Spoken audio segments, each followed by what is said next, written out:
I'll jump in on this one, Henderson. So, Eric, I mean, using a nearshore company, you're doing it to make your frontline staff more efficient amongst some other benefits. You're not hiring a $60,000 a year CSR to go chase around loss runs for 8 hours a day. That's not what you're looking for. You need them on client meetings, resolving audits with the carriers and the client. You need them on more strategic initiatives. So that's what this is going to do, is free them up. Welcome to Insurance Shoptalk.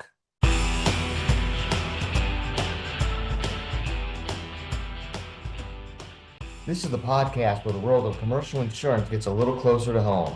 I'm your host, Eric Stein, and in every episode, we're taking a deep dive into the insurance industry, from the latest news and trends to in-depth interviews with insurtech experts, carriers, and agency newsmakers. We're covering it all. So sit back, tune in, and let's start the conversation.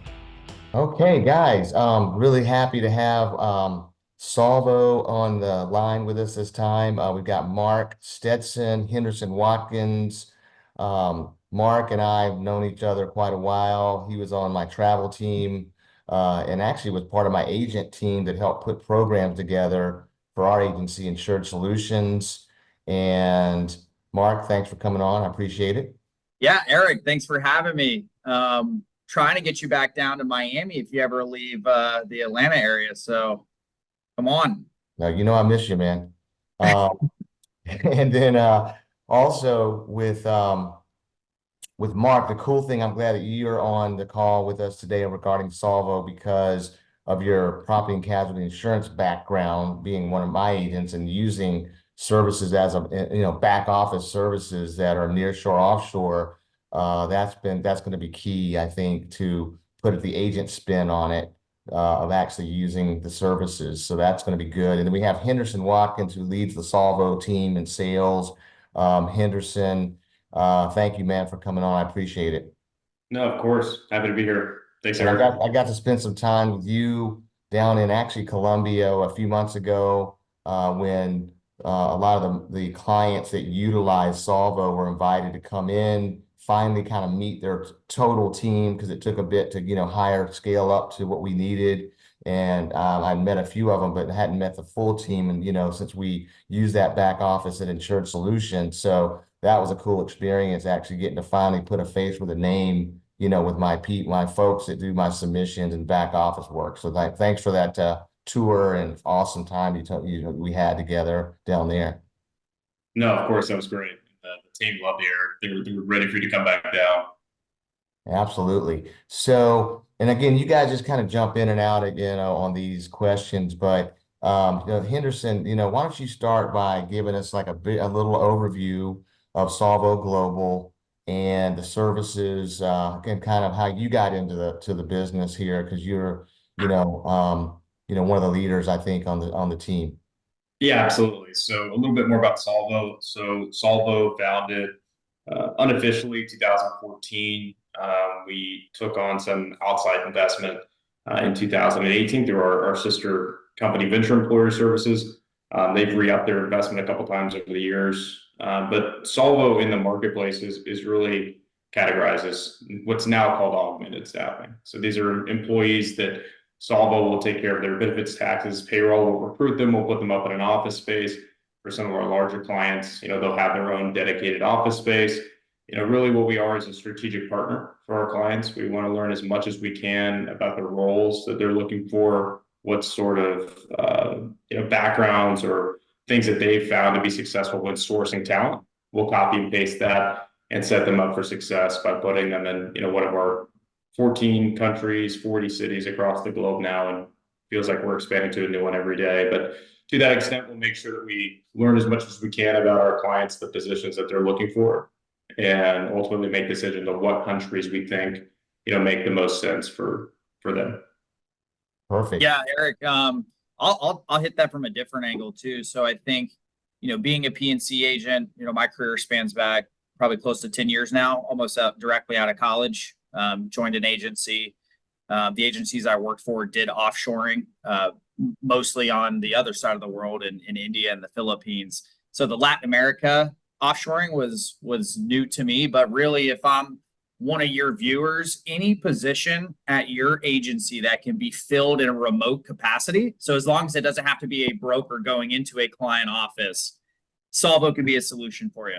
So, I mean, that could literally be back office support, analytics, even if you need additional help from a CSR perspective to help with renewals, things of that sort. So that's what really opened my eyes. And after sending business to Solvo for several years, Henderson's been knocking on my door for a while. So when I had the opportunity to jump on it, it made a ton of sense. And then seeing these guys grow from really the pre-pandemic era, I think is what obviously launched the kind of work from home trend that we're seeing now that's kind of stuck with us. I mean, Eric, looks like you're at your house right now. Oh, yeah. Can't really tell, but the growth's been incredible, and obviously there's a huge value prop there. So No, it's excellent. And yes, like I said, I think I started utilizing like offshore India, kind of like you guys did, Mark, back in the day, Yep.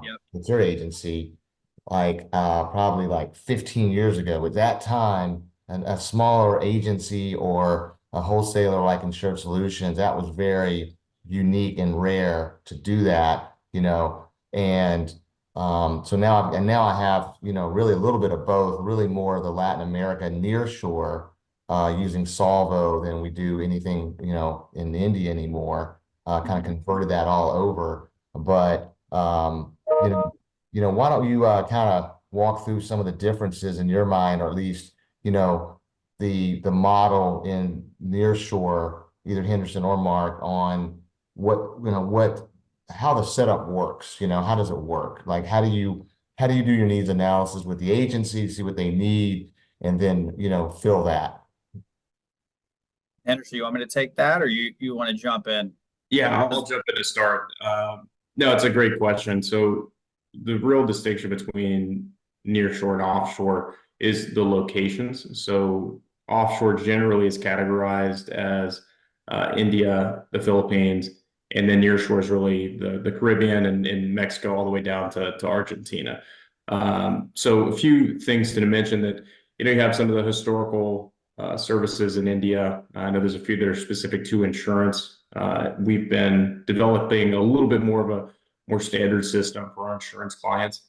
Now, each agency, each brokerage, everybody's a little bit different. So we do customize and tailor the process to meet our clients' needs. But back to the nearshore versus offshore. So your nearshore markets are going to have a lot more cultural affinity to the U.S. They watch the same TV shows, they listen to the same music. I mean, hell, even the Americans now are listening to the Colombian reggaeton music. So we're going full circle now. But great talent. There's going to be considerable savings in Latin America as well. And the education centers are on par with anything across the globe at this point. And I think one of the big distinctions, having been here for as long as I've been here, is that the reasons that people are coming to us now is really just access to talent. There's obviously considerable savings, but opening up new talent pools in Latin America as opposed to the Far East has been very beneficial for our clients. And as Mark mentioned, that's been a big catalyst for growth, is getting access to these new markets where you have very qualified employees. You get the savings, of course. That's really what we're seeing, is a lot of the market shifting from offshore over to nearshore, because a lot of the same time zone, cultural affinity, and obviously very qualified talent as well. Mark, anything to add to that? I mean, just echo a few things. I mean, I think Eric, I think the biggest thing is if you want to visit your team, you don't have to jump on a 20-hour flight over to India or the Philippines and wear your knees out. Because I know as we're getting older, it seems to be an ailment. But no, I think in all seriousness, I mean, to get to Colombia from Miami, where I'm at, is 2.5 hours. I mean, it is super quick. It takes me almost longer to get to Houston to visit Henderson as it does to get down to visit my team in Colombia. So that's a huge win, especially as you scale your branch locations in Latin America, because a lot of people want to go down and do, whether it's quarterly offsites, visit the team, or even like semi-annual meetings. It's easy for them to go down there and interact with these employees. I think from a cost perspective, Latin America is not, it's not as cheap as some of these other markets that are over in the other side of the world. And I think a lot of that has to do with, I mean, could be a lot of different things, but from our model, Solvo's not coming in and looking to be the cheapest guy on the block. That's not really what we're about. Obviously, there's some huge cost savings. I want to say maybe 50 to 60% of what the salary would be for a US equivalent if you were to put that offshore in a Colombia or Argentina. But as those cost savings, or as you staff up, those cost savings scale with you. So from an insurance agency perspective, I mean, Eric, you probably know this better than anybody in terms of how it can impact valuations and bottom line and enterprise value of the company as you start to move some of these roles offshore. So, but going back to the question, time zone, costs, cultural differences, all those are key, I think, versus offshore or nearshore. Yeah, what I noticed kind of comparing both would be the language barrier is not as high dealing in nearshore Latin America and Colombia, especially compared to trying to communicate to in India, with at that time, we had 40, 50 seats in India. We would just deal with a manager, who had pretty good English skill. We never met any of the sub-employee level folks, it was all done by email, which typically the writing skill is really good in India, but the language skills, even with the managers, sometimes it's sort of hard. You had to get to know them really well to sort of even catch the accent, even though their English skill was pretty good. Whereas here, and then they trained the employees there on a process, based on our, specs, where here there's more with Latin America, with Colombia and Solvo, there's been more engagement of training by us, like it's an employee in the US next in a cubicle next door. Their English skills good. They're on our meetings of, Teams meetings. I don't know if someone kind of Henderson or Mark expand on that a little bit. That's a good point, Eric. Actually, that was one of the things I noticed when we were utilizing offshore in India was they were very process driven. So we had to create a roadmap of the exact processes that they were supposed to follow. Yeah, if you made a mistake on your anything process, like I gave the wrong information, like one or two steps, right. Everything gets messed up and I get blamed, not them, but yeah. We used to utilize offshore a lot for like loss run analysis and things of that sort. So as you're kind of prepping for the renewal, I mean, you're working 120 days out in most cases, but I would submit the documents and say, hey, I need a loss run analysis completed overnight. They're working on it while I'm sleeping. I wake up, check my inbox only to find out they got 5 different bullets that I probably could have tackled and I just wasn't clear on. So it sets you back time versus being able to jump on the phone right there, call your team that's down in Colombia on Microsoft Teams and just hashing it out instead of waiting 12 hours. So I think that's a big difference. Yeah, and like again, they're more engaged included, like in our meetings. We know them by their names. We're not just dealing with a manager, although the management team is the one that's hiring, firing, watching to make sure they're coming in, right? Like Henderson, you want to go into that and what they absolutely. Like what do I have to do as an agent with this model versus what Solvo does?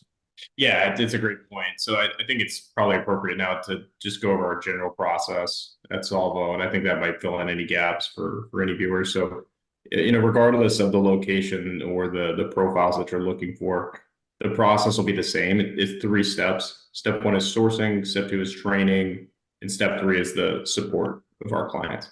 So during the sourcing process, that kicks off with an onboarding call with our implementation team.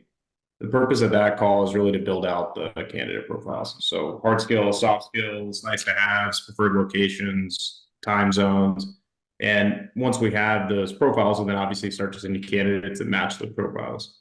Now, one thing that is unique about Solvo, again, is that our presentation process is very unique. Our recruiters will send out an email with a 1 to 2 minute video on why that person wants to work for them, essentially. And there will be a resume, their country of origin, their price all in dollars. You'll have a little bit of feedback from our recruiting team on why we think they'd be a good fit for your organization.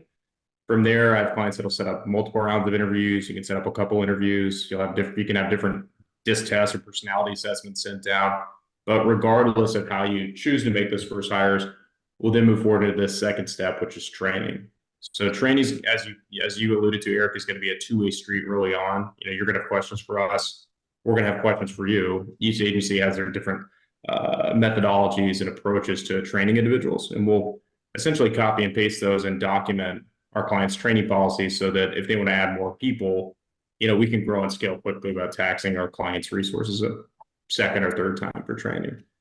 So now the team's been hired, they've been trained. The third step is the support of our clients, and that's where we at Solvo will invest in the team.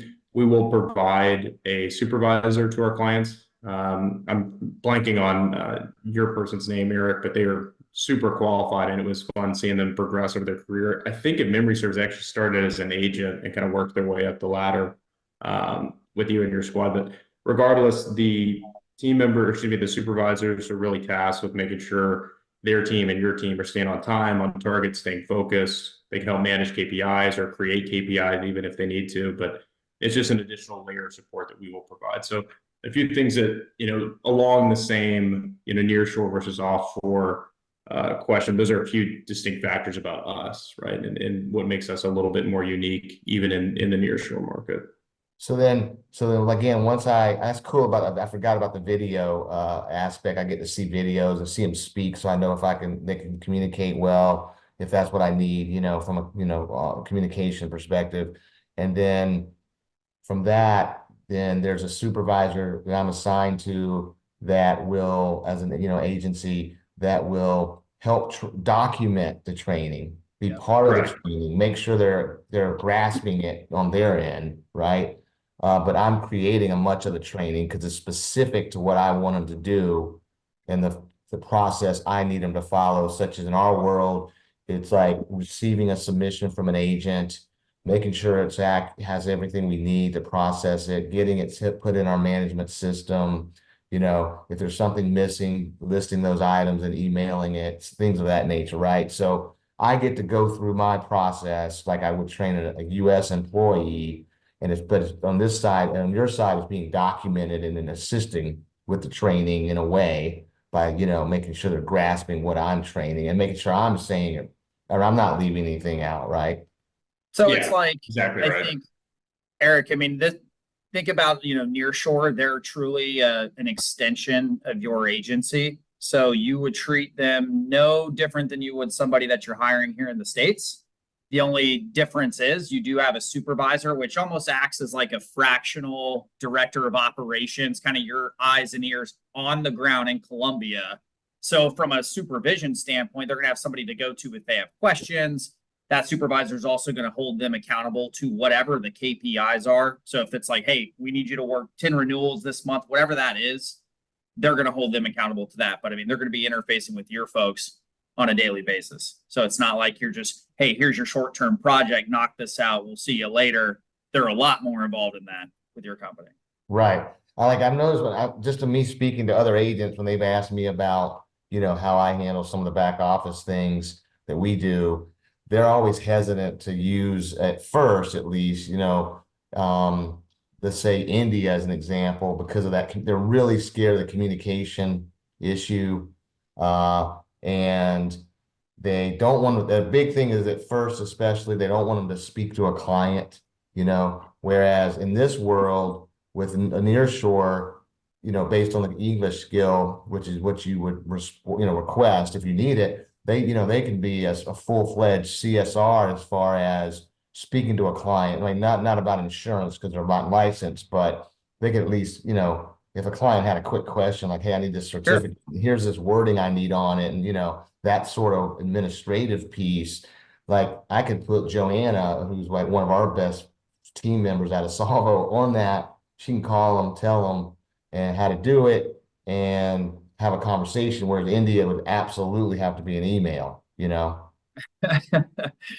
Right. It's literally 2 weeks ago, I had to change a hotel reservation on hotels.com, and they patched me through to somebody in India, and I got nowhere. So I had to get escalated to somebody back here in the States, and now I got a new prospect I got to follow up with. But that's a great point. So I Yeah, think and we're also seeing demand in starter up to their market. I think we're interesting point, for anybody in the Midwest or markets where they need people to speak Spanish as well. Now the Midwest is kind of the opposite, right? Where there's less Spanish speakers, but their clients can be national or across the country, and they just don't have the available access to Spanish speakers. So I have plenty of clients that just use us just for Spanish only, and the team members don't even speak English. So we can be very strategic in how we align with our clients, and tree of transparency, right? The reason for the videos is so that they can grade the English for themselves. There's no better way than just to hear it for yourself.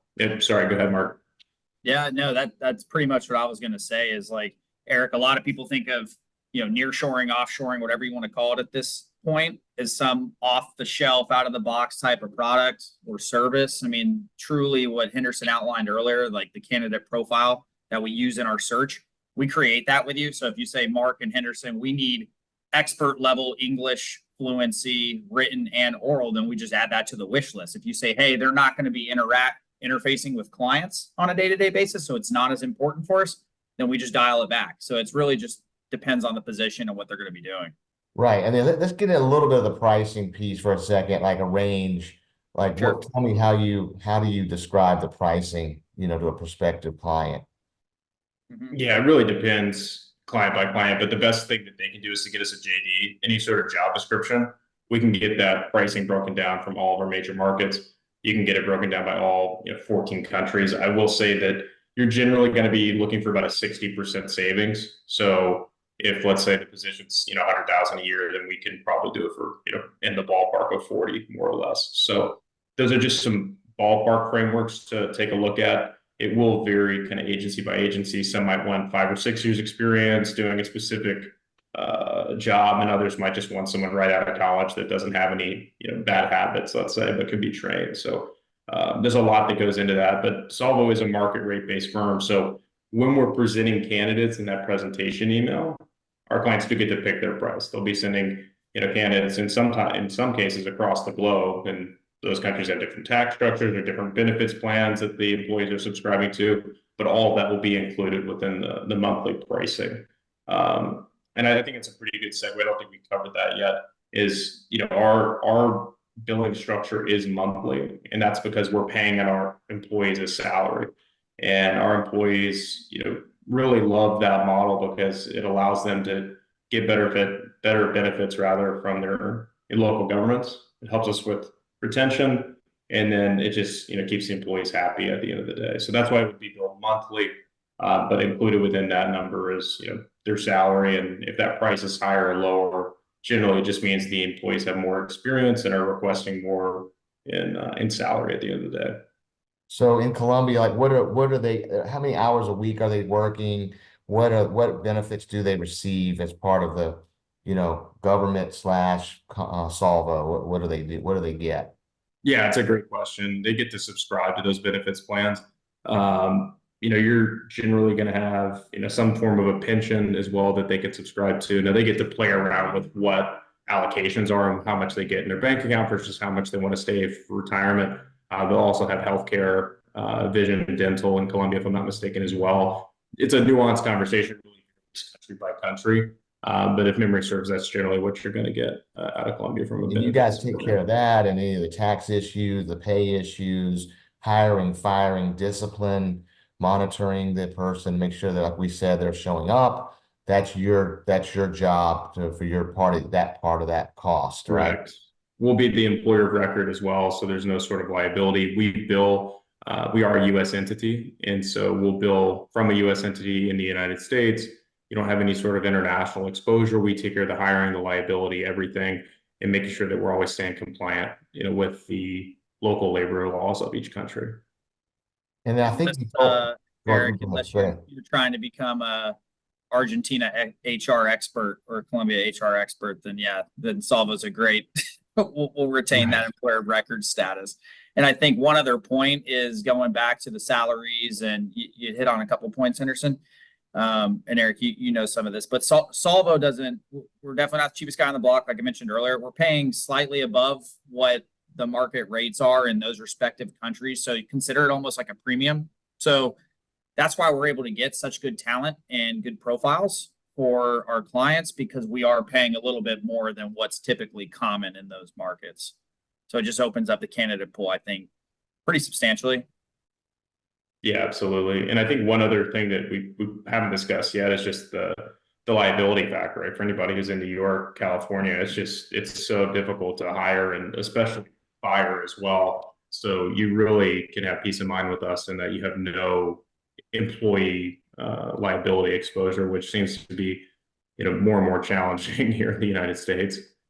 Right. If I'm a California insurance agency, I'm looking at my cost of EPLI, and this is a no-brainer right out of the gate. So, Right. So like what I've noticed too would be, because it's cool that now because of acquisitions and your growth, you guys, you said 14 countries. So rattle off a few. You got India, Venezuela, Argentina. No to Venezuela, but we're just kind of thinking about the globe, and I'm sure you can help fill in what I missed here, Mark. But we're Mexico, the Dominican, Guatemala, Honduras, El Salvador for IT primarily. Let me think. Colombia, obviously, Argentina.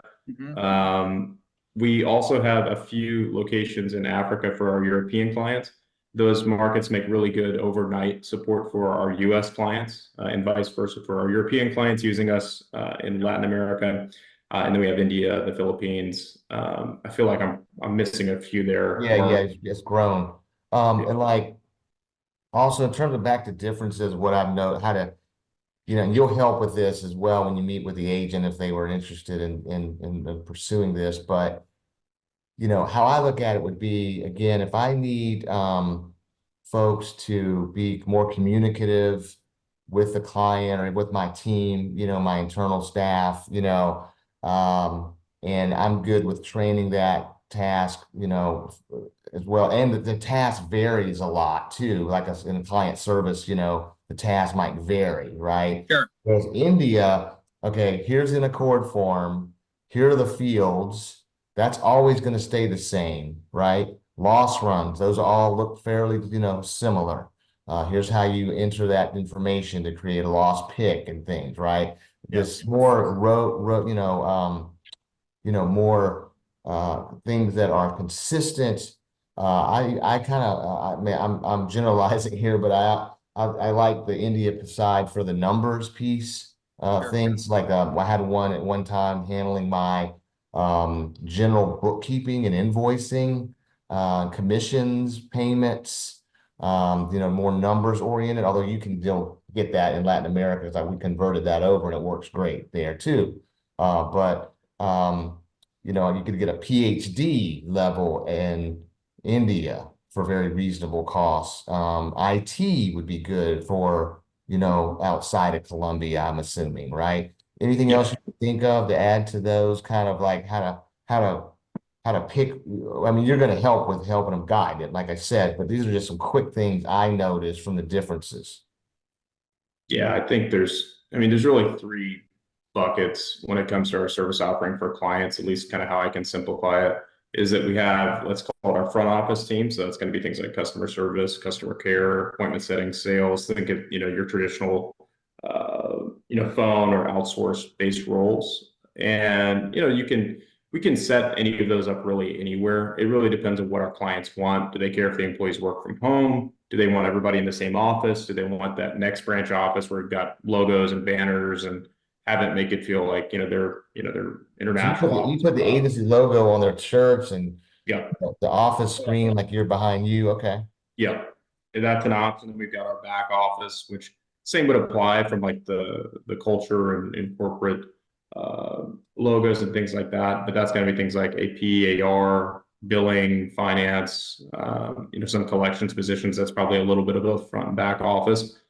And then our third vertical would really be our, let's call it specialty roles. So that's going to be harder to find positions that can be software development, that can be, Salesforce admins or administrators, or I placed what was that called? It was a CAD designer for an architecture firm a couple of weeks back. So, that's where we can really get creative and source across the globe for any positions that our clients are having a hard time sourcing or finding on their own. So that's one way to kind of break down the category. And then specific to the countries, when it comes to accounting or a PER, bookkeeping, things like that, obviously GAAP standards in the US, some countries are on non-GAAP, so that can be a little bit more difficult to find people in those markets.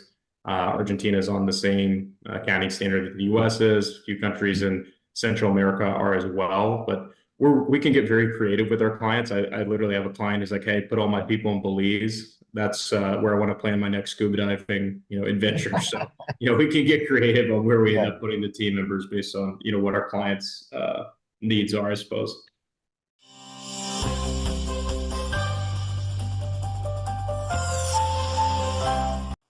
P&C agents, have you run into Byberg, which is a Berkshire Hathaway company quoting workers' comp for either your prospects or clients?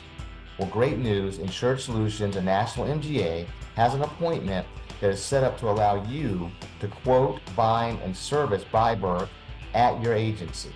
And the coverage is in all states. It's A-rated. Startups are even accepted.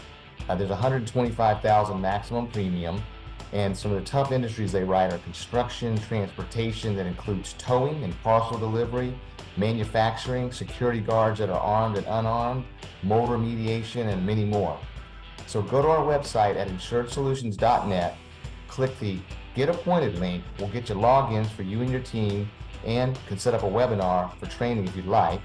Also, feel free to email info@insurancesolutions.net, and I can handle the submission myself, or call 770-402-5343. Be glad to speak to you and give you more detail. Thanks.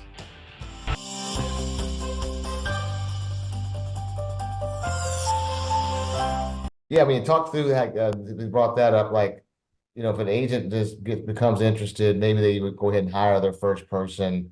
What's the best time, do you think, for someone to come and visit a location? Whether it be I've done the Columbia thing, not the other countries, but when do you recommend they come and meet the person, or if they're not interested yet, maybe still in the very early stage, they want to just see the operation. How does that work?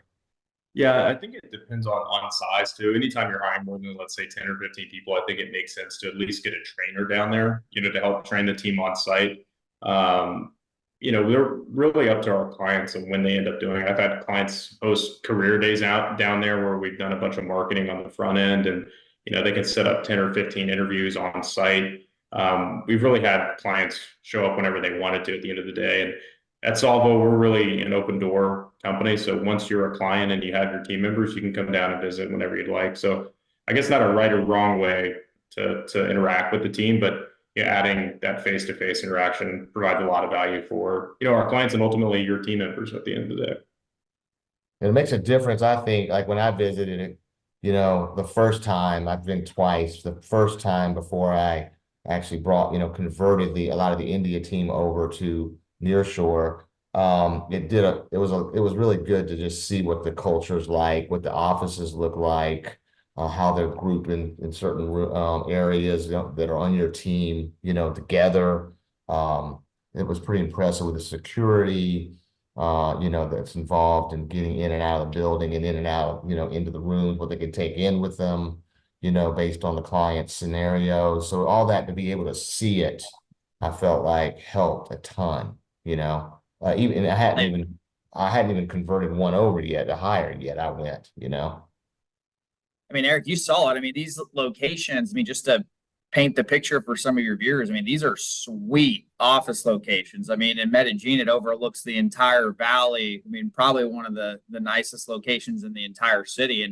And I'd say that's pretty par for the course amongst all of our locations. And then going back to visiting the team, I think it just helps build a camaraderie. It helps retention. It helps employee morale. Instead of you're just some guy in Atlanta that's handing down directives, you're now boots on the ground with these folks doing training. That's huge. So, yeah, we advise you. As a matter of fact, we should plan a trip to go down there. So, absolutely, it's always good to get back. I just like when they call me El Jefe. Jefecito. No, to your point though, like we went out, we took them out for lunch. I also got to do like a group training meeting in person, which has always been done by Teams or Zoom before. So yeah, do it in person and just, getting to know them a little bit better, makes a ton of difference. Where again, that in India, I've, met a lot of the management team, you never meet any of the workers typically. And the culture I've noticed, in Latin America is that they want to do a good job. They tell you where they want to get a job, want to do a job. They're really appreciative of the work. Nice, deep down people, they do want to get to know you and the rest of the employees. Where on the India side, at least at the time that I did it a long time ago, it was very business oriented, just cut and dry, things like that. Also, talk about scale and like, what do you like when I first started, I was just had a few, one or two or three folks just, helping me in the offshore side. How do you guys work at Solvo? Do I have to start with a ton of these folks, or can I start small and get scale and, based on my business, sort of go up and down, or how does that work? Yeah. I can jump in on this one, Henderson, if you'd like. I mean, Eric, the reality is, yes, you can start with as little as one person if you'd like. I'd say that's definitely a differentiator between us and some others in the marketplace where you might have to start with 10 people at minimum. I mean, Solvo, you can start with one. Henderson and I, however, don't typically advise that, and I'll tell you why. Because it's just like hiring here in the US, right? If you start with one person and that's what your budget is, and for whatever reason, let's say that person just turns over, it doesn't work out, for it could be any reason. I mean, we're dealing with humans here. That typically would put a sour taste in somebody's mouth, especially if they're trying this for the first time. So usually we'll have people that come and hire in batches, 3, 4, 5 at a time. And if everybody makes it through, the first 90 days, I think is very critical to getting a program like this launched. Because if you have success in the first 90 days, you're kind of paving the road for growth for the next group that's going to come in behind them. So if all 5 end up making it, great. Then you just hit the jackpot. Congratulations, you got your new branch office in Colombia. Versus if you start with one, they turn over. Now you have a sour taste in your mouth, and you're telling me this model doesn't work when I'm telling you it does. We have over 1,000 clients that are doing this globally. So it's just a matter of that one person may not have been a fit. No, that was a little long answer. Well articulated there. Yeah, I think just piggybacking on that a little bit, I think, I have, one person startups that are, let's say, single person in the US, and they have 5 or 6 people with us internationally. I have some larger clients that have massive operations where they have, 30 people in Bogota, 30 people in Medellin, 30 people in Mexico, and they don't want all their eggs in one basket, and they want to have really a good overview of the talent. And then, as they take a look at their numbers, whether it's conversion rates or, whatever lines of business they're producing or, providing, I should say, they'll start to double down and hire the markets that have better data than others. So at scale, we can provide a lot of value. And even for our smaller clients that just need one person, we have had plenty of examples of our clients, crawling, walking, and running with us ultimately. But, it's really up to the clients on what they're looking to get started with. I know it's changes. Like you said, 1,000 clients. What's that? What was the new number now, Henderson, on that, or Mark, on how many folks you have? It's a lot. It's like 15,000 employees, I think, globally. I mean, you're talking several continents. Henderson mentioned it, like 14 countries or whatever. I mean, literally, Eric, it could that slide probably has changed this week. So right. they're growing by a lot of strategic acquisitions, and what that does is open up different talent pools in different countries. So that's huge. We're not pigeonholed to Mexico or Argentina. We can open up everything. And typically that's how we'll let the candidate flow dictate where you're going to build your next branch office. Is, hey, you just saw 5 people come in from different countries. We like the town out of Argentina. Let's start there. So and that's awesome, man. Congrats on that growth. Also, I'm thinking about, like, talk a little bit about security in terms of that's another question I notice agents come up with in terms of, getting into the agency management systems, also just, cybersecurity issues. Do they need a VPN to communicate, or can it just be cloud-based, scenario? Like, tell me there. Yeah, that's a great question. And we wouldn't have been able to get to the scale that we're at now without, looking at that first and foremost. So a couple, let's just call it out of the box things that we do. So we don't store any data locally. That's a big distinction between us and everybody else. Everything that our clients have is going to stay on their systems in the US.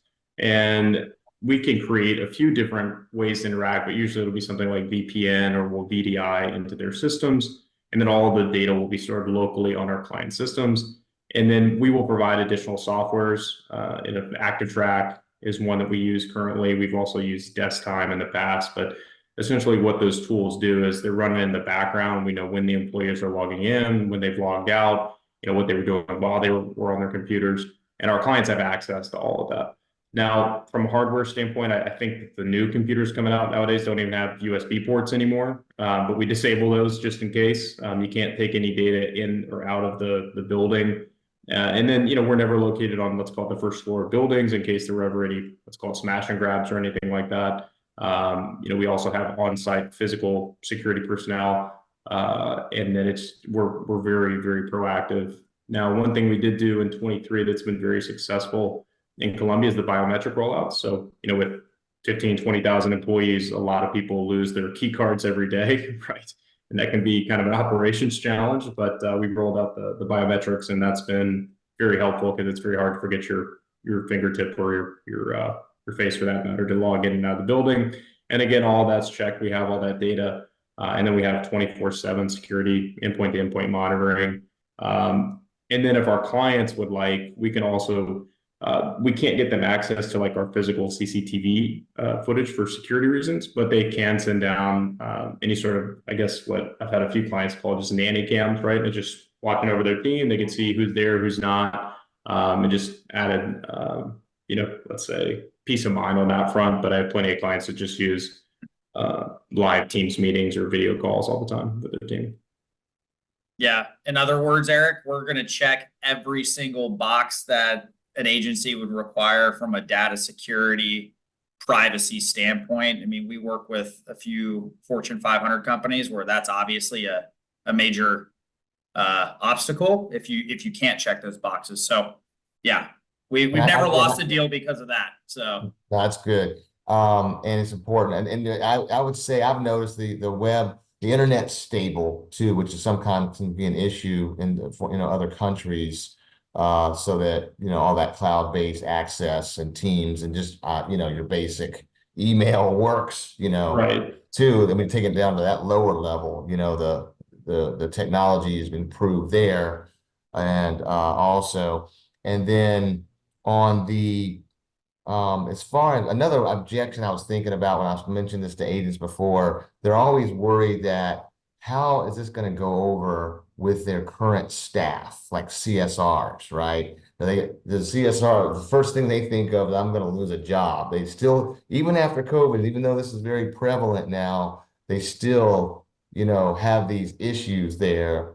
My answer is, hey, have them help. Well, it really, and I think you're going to back this up, is that it really helps them to focus on what's more important that needs to be done in the US, versus some administrative work. I mean, I don't know, how do you guys handle that objection?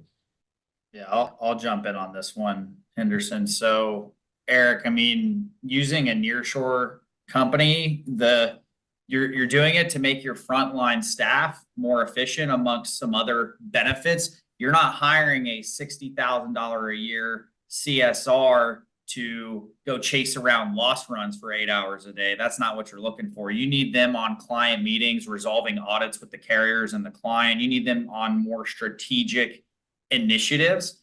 So that's what this is going to do, is free them up. I mean, they're going to become 30 to 40%, I'd say, more efficient on a daily basis, and almost like they're going to have a team of assistants backing them up. So yeah, it is typically an objection, but I think once you kind of paint that picture for them and start walking through their day-to-day and what they're spending the most time on, we're going to be able to take a lot of that off their plate and let them go work on things that they should be doing.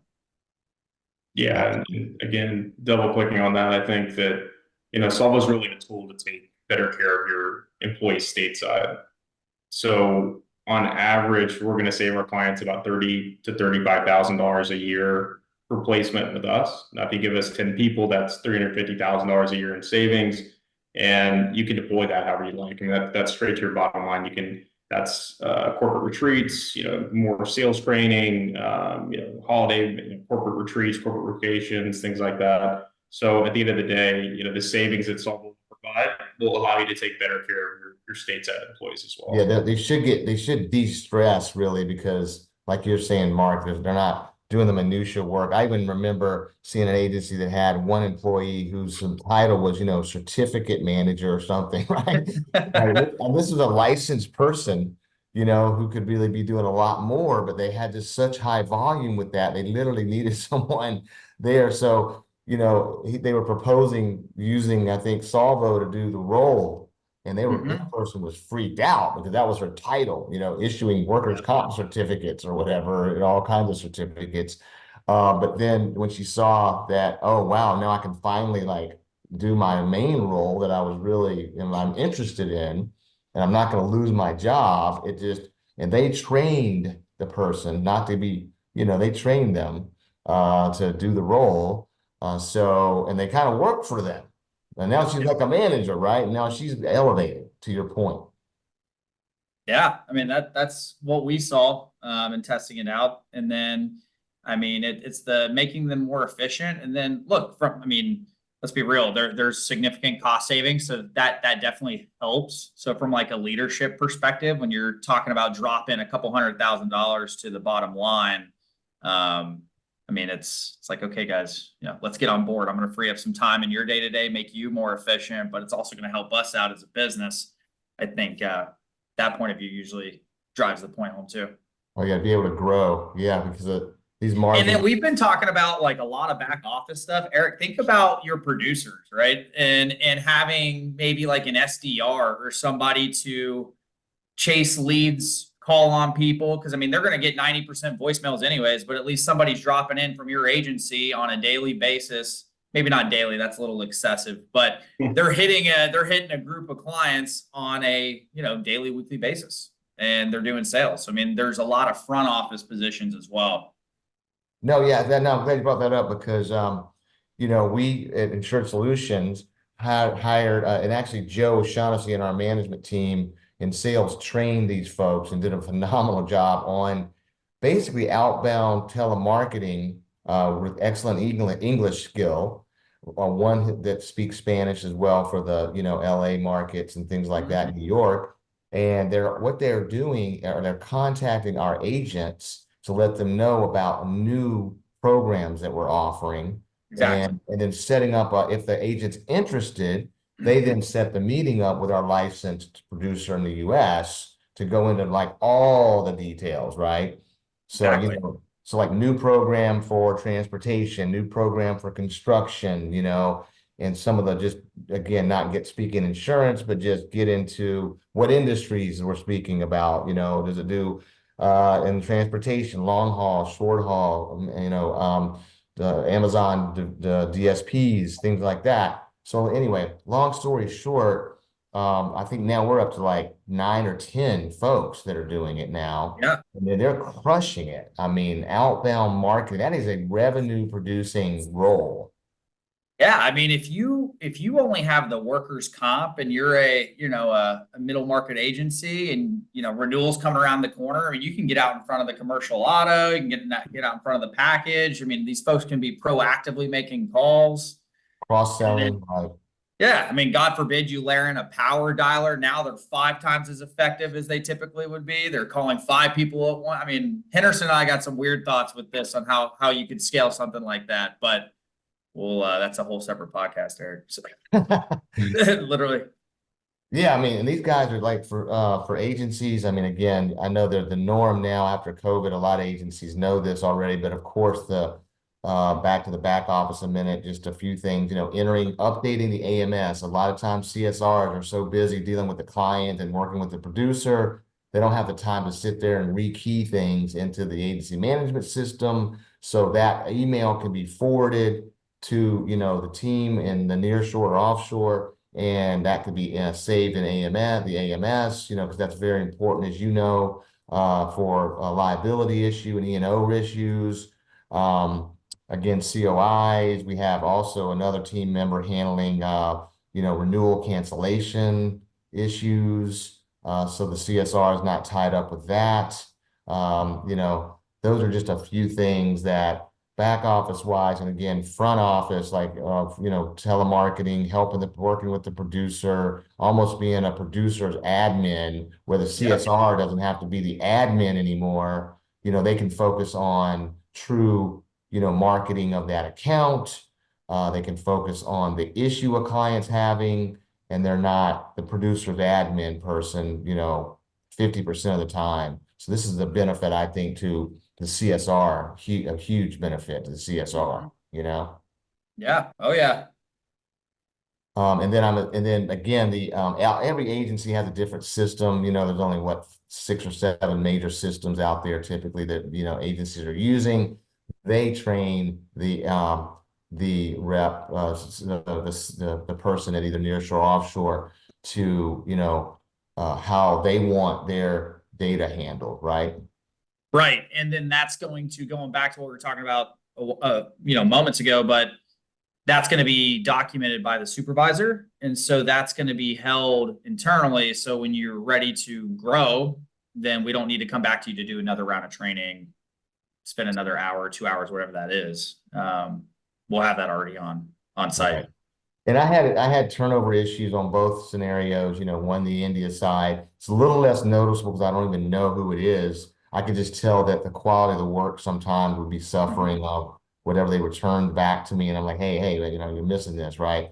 And then the nearshore side, it seemed I had to do a little more handholding because you get to know who you're hiring, right? You know them. It's like, again, they're your employee. But I think most agents, because they're newer to this, really prefer the nearshore piece as a way to get started because it's just more culturally helpful to get to know the person like you hired them. The biggest thing, I mean, even in the insurance industry, it's like when you're going against the incumbent on another deal, right? I mean, the incumbent's going to win a majority of the time just because change management is so difficult. It's just easier to do nothing and just renew a policy. And it's the same thing on our side, right? It's easier just to keep going with the way things are done and not look at implementing an offshore, nearshore model, whatever we want to call it. But once you start small, I think starting small with a couple of people, a team of 5 or whatever it is, get that comfortability, that familiarity, and then now you're like, okay, the light bulb starts going off. This is applicable to accounting. This is applicable to SDRs and sales, marketing, whatever it is. So that's something I see small agencies a lot of the time are like, yeah, this is cool, but I don't know if I have the time to focus on this or if it's a priority. So. No, that's true. Yeah, that's another thing, is just the time to get this implemented, but your ROI can come back up, probably within 4 or 5 months. Easy. Of engagement, to make it work, like you said, that 40 to 60% off US rates. Yeah, I mean, and look, if you're a busy 1/1, like you have most of your book of business renewing 1/1, you want somebody fully trained up so that they're ready to rock and roll for that renewal window. I mean, you want to start probably getting the ball rolling now here in May to have them integrated by August. They get a couple months under their belt and then they're ready to rock for, the end of the year Q4 push. So makes sense.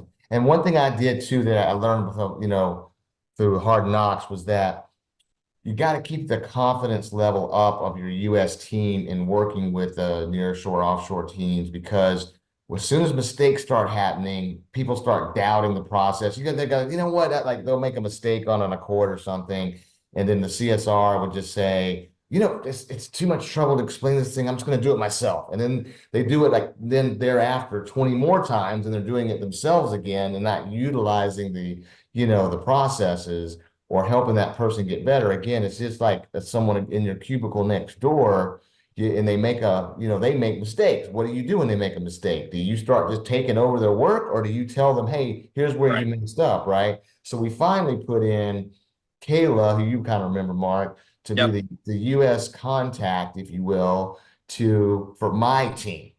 When there's problems, like I tell them, do not because they just get the email back from whatever was the project was, and it's wrong, and they don't want to go through the time of retraining that if you're a producer, right? So Yep. they send that to Kayla, who's in the U.S. I mean, it works for me, So anytime you have a problem, let Kayla know. Kayla also is having regular meetings with supervisors and doing retraining with the teams, so that she just kept everybody motivated, and I didn't have to feel like, oh my God, I got to speak to someone in India, and I'm the CSR, right? Or I got to, talk to a supervisor about this. I don't have time for that. This defeats the purpose. They get Yep. devaluated really quick if there's errors, which there are errors. I mean, I don't care how good you are, right? We're human until AI can completely do everything, which it can't. Right. Which you can. Yeah. Right. No, I like it. The idea of having a filter internally to kind of feed all that feedback through. It's going to save, I think, a lot of heartache on both fronts. But I mean, I don't know. We don't deal with a ton of that, but it's good to have those protocols in place. Yeah, Best practices, I guess. yeah, keeps Call it again that. keeping everyone positive. Hmm. Yeah. Um, So anything else that you guys are that's on the table as far as new developments, new offerings, anything? Oh, and I don't want to forget Henderson or Mark to talk about some of the cultural things you guys are doing for community service down at Solvo too. That's pretty cool. But any other new developments you can think of that are going on, or new Yeah, use I cases? can. Yeah, so I'll address your question a little more head on first. So we're very philanthropic as an organization. We really want to lift people up and provide opportunities where there weren't before. One interesting just cultural piece is that a lot of the people that we hire, a lot of times they're the breadwinners for their families, right? So the candidate profiles, maybe they're younger, but they're going to have a lot more maturity than what you would find with someone even in the U.S., at that same age, just because of what they've dealt with personally. So to that extent, we invest in communities. We have local partnerships with orphanages or hospitals or local schools, and we're always giving back, to the employees that have helped us build this business at the end of the day. And then we also have what we call Solvo University, which is an in-house university for any employees that want to bring a family member who is, a direct relative of our employees. They can learn English, they can learn Excel. There's a bevy of different courses that we offer. Now, if those people end up working for us at the end of the day, that would be great for everybody. But Yeah, two servings there. right, Yeah. that's obviously not why we do it. But we do. And I think at one point we had maybe 500 or 600 people that weren't Solvo employees enrolled in our English program. So always giving back to the community. And then we did roll out, as of this, I guess, last quarter, a new program called Campus Land. So these are individuals that really didn't have any opportunity for upward mobility, kind of socioeconomically, let's say. Maybe they would have been Uber drivers or taxi drivers, or no real way to move forward. So basically, we formed a partnership with one of the local governments in Colombia, and we spent 10 months training them on all sorts of different programming languages, .NET, Python, C#, and now they're starting to graduate. We graduated 300 people. About 200 were accounted for on the front end by clients, but we have about probably 80 or 90 candidates still available. And I've had clients say, "Hey, I just need 5. Let's hire. I love the program. We'll find some work for them." Or I've had them hired as entry-level developers, or if you're doing a migration, just getting some extra hands on it. And then hell, I've even had clients hire them just as IT interns. So that's one thing that at least personally I'm excited about. We're always rolling out new initiatives and new endeavors, and always giving back to the community. So that's a great point to mention, Eric. Thank you for that. Yeah, yeah, because a lot of agencies have that within their communities, as you know, to give back. I mean, of course, large companies do it, but agencies really totally get into that. I mean, when I was looking at websites, I mean, I don't know, 7 or 8 out of 10 have some kind of community service that they really are passionate about. So this sort of ties into doing business with people with a similar model, similar philosophy. Hmm. Yeah, absolutely. And if you start creeping on some of our LinkedIn content, I think you'll get hit with some of what we do pretty quickly. We've had some recent posts that I've seen that's hit my feed. So you'll get a better feel of the flavor for what we can do in Colombia, some of these other markets as well. Oh, then we didn't mention it yet, but as we're wrapping up here, but if an agent then becomes interested, I'm going to get your contact out there, of course. But then number two, and they actually, learn more about the service, there's an opportunity for them to actually refer you to a client who might be already, looking at offshore, nearshore services, and they can be compensated like as a residual commission Yep. just to refer it to you, and they don't have to speak on it. All they do is just pass on your information, and there's a referral process and commission process and structured now for referrals that's more than just a one-time thank you for the referral fee. This is serious money, It is, and it is a phenomenal way to leverage an existing book of business, which is your agency's client base, and everyone's hiring, I feel like, something. If you go on LinkedIn, I mean, pretty much most companies have job postings out there. As long as it doesn't have to be on site and it can be filled remotely, Solvo can take it on. And oh, by the way, you get a nice little residual income for your agency, which can help offset the cost of even your Solvo service fees. So I think it's a great model, especially because you have the relationship. It's a warm intro. And as you're going through a renewal meeting with the client, you could just bring it up. So tell me what you're hiring for, Eric, or where are you struggling to hire? Those are some of the questions Henderson was telling me early on when we started. But no, it makes sense. Yeah, that's a really cool way to help your client become more profitable. Hopefully, their insurance premiums go up as they grow, right? So and then you're getting a referral, as well, and just, helping that client. So exactly. then if folks are interested in getting more information, what's the best way for them to get in touch with each of you? Yeah, well, if you can include our contact info after this, that'd be helpful. Just via email is a great way to see us. And then if you want to follow us on some of our social media platforms, or on all the big ones out there, if you just want to learn more about the organization. So it's solvoglobal.com, but for those that are on audio now, as well, let's go ahead and put Henderson, what's your email address? Mine's henderson.watkins@solvoglobal.com. And Mark? Yeah, Mark, MARK .Stetson, like the cowboy hat, at solvoglobal.com. Right. So solvoglobal.com if you want more information, just to review first. And then Henderson and Mark know the agency side of things really well. Yeah, and I guess, Eric, when you post this on your socials, just include the contact info in there. That would be helpful too. Oh yeah, absolutely. That's a done deal.